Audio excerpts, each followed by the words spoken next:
સંજયભાઈ, લંકાના દરિયા કિનારે ધીરુભાઈ પથ્થર મીંડ્યા તરવા એટલે લક્ષ્મણે કીધું કે આવું બને નહીં. આ તો અશક્ય ઘટના છે, પ્રકૃતિના નિયમ વિરોધની વાત છે. આવું કેમ બન્યું? રામે કીધું ઓરો આવ્યું કાનમાં કહું, જાહેર કરવાની વાત નથી. કાં સાંભળી લે લક્ષ્મણ, દુનિયાનો નિયમ એવો છે, વિધિ બામ હોતે હોતે અર્પને પરાયે બામ ઓર પ્રતિકૂલ તાયે શીશ મંડરાતી હૈ. જ્યારે માણસની વિધિ વિપરીત બને, જ્યારે માણસની વિધાતા રૂઠી જાય, વિધિ બામ હોતે હોતે અપને પરાયે બામ, પોતાના હોય ને પારકામ બની જાય.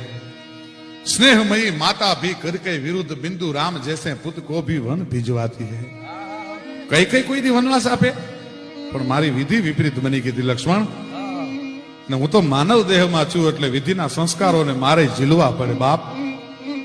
विधि बाम होते होते अपने पराये बाम और प्रतिकूलता ये स्नेह मंडल आती है. स्नेहमयी माता भी करके विरुद्ध बिंदु राम जैसे पुत को भी वन भिजवाती है. पण सांभળી ले, जो ही आता है अनुकूल समय त्यों ही लखन, पाप देख सागर में सैल की सिलाई तैर जाती है. પણ માણસનો અનુકૂળ સમય નજીક આવે ને ત્યારે નો બનવા માંડે, પ્રકૃતિના નિયમો ઉલટા સુલટા થવા માંડે.